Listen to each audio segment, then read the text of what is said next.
In today's video, I'm going to be talking to you about YouTube Kids and how you can enable more parental controls, such as blocking it to the app so that your child can't click out of the app, and also blocking and removing videos that you don't want your child to see on YouTube Kids. That could be you just don't think it's appropriate, or you don't think it fits in line with how you want to raise your child, or you just don't think they're going to learn much from that video. There are actually options where you can then block that video permanently, or just even block the whole channel permanently. I'll show you that in a moment. So yeah, first of all, I guess you'll probably want to know how to lock the app so that your child can't click on the button and access other apps and other things on your iPad or iPhone. This also works for iPhone. When you're doing it on the iPhone, you just use like your side button here instead of this home button. I'm actually filming on an iPhone, so I can't show you that, unfortunately. But as I said, you would just, instead of doing the commands on the home button on an iPad, you would use this button on the side of your phone, like the lock button that you have on the side of your iPhone, which is around here. So yeah, first of all, go into your settings. So you want to find under accessibility, if I can spell that, it's quite a big word.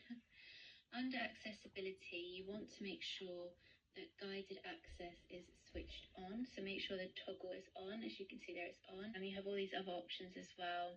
Password settings, because you need to set a password. Or I think on some other models, you can do like a thumbprint or face ID to set the password when you're locking the app. But yeah, I've used a passcode. And then you want to go, so that's on, so you want to go back to the YouTube Kids app to lock this app. So say you've just given your child the iPad, open the app, and now you want to lock it to the app. You press 3 times here, and then it will say guided access started, and now you can just watch videos, but you can't go out of the app. As you can see here, there's a banner which says guided access is enabled, so you need to triple click to actually come out of the app again. It will ask you for your passcode, so just enter that. Then you've got all these other options as well. So you can end, so that would mean you come out of the app and then you go back to your home page and you can use it however. And I'll just show you that again. So I've enabled it because there are some more options. So under here, options, you've got sleep wake button, volume buttons, motion keyboards, touch time limit. So the one that I use the most from these options is the volume buttons.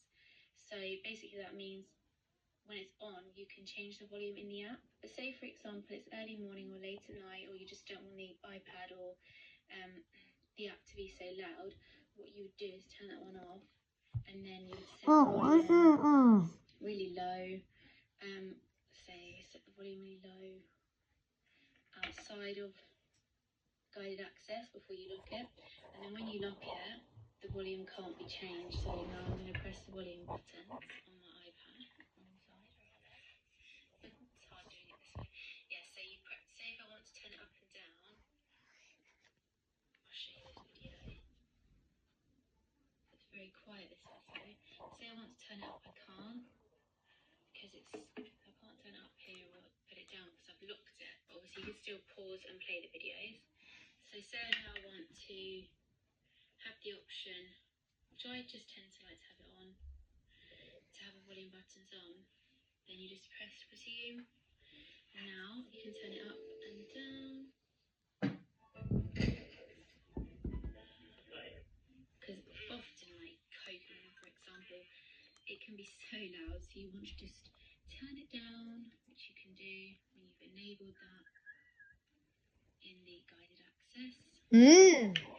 So yeah, another thing I will show you is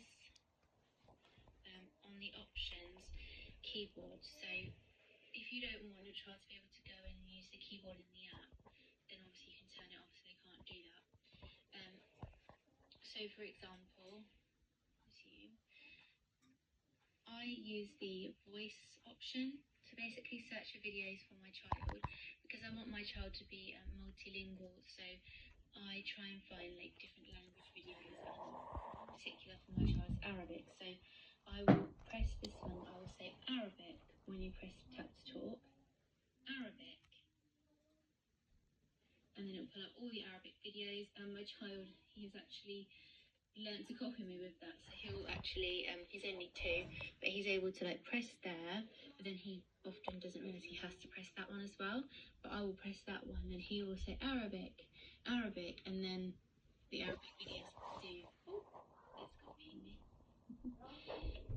Then the Arabic videos appear. But once there's one thing to point out though with these videos in different languages, you can't set, not that I'm aware of, you can't set the iPad YouTube Kids to this particular language, which is kind of a shame because I would like to set it to Arabic because I really want him to increase in his Arabic. And if it was all in Arabic, then basically every time he opens this iPad with YouTube Kids, it's just a learning experience and he's going to hear Arabic all the time.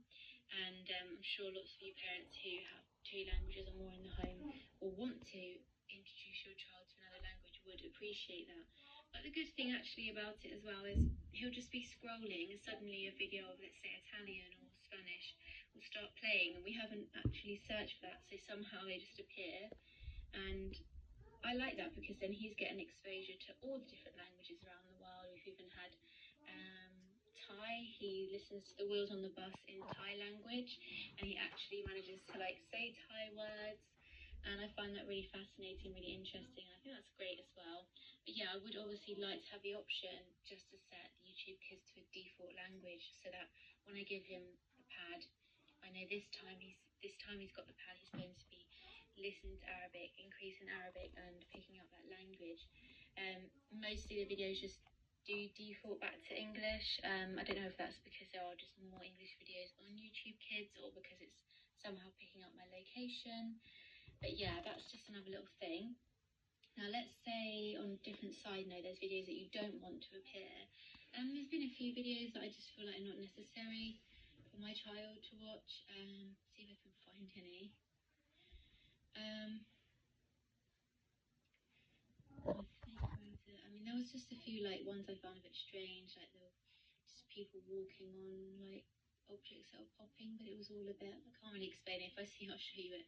And I blocked that video because I felt like he wasn't learning anything from that, and it just made me feel a bit weird, so I just blocked that one. And then yeah, let's see if I can show one. Right, so this one about this dog, my boy, and my baby toddler is a boy, so this isn't really necessary for him. I think it's quite comical. But say for example you don't want this video to appear anymore, you press these 3 dots here and then you press block. Then it will give you options. Do you want to block this video only, or do you want to block the entire channel? I'm just, for the purpose of this video, I'm just going to block this video only. So I press block and then it will pop up and ask me for the code, which I think is the same as the other code I just set, and then it will say video blocked. And yeah, it won't appear again. Some other little things that are quite fun on YouTube Kids. You can like change this little icon and choose different pictures.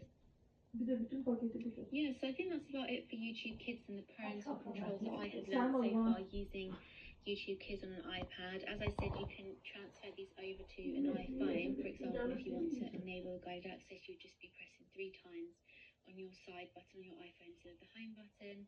And you can do the same thing as I've shown you in this video, such as blocking the video or the channel, changing the volume options and the keyboard options. You can do all of that the same as I've showed you in this video on an iPhone. If I do find out any more parental controls that you can do on YouTube Kids and anything else, I will upload another video. But that's all for this video. Thank you for watching.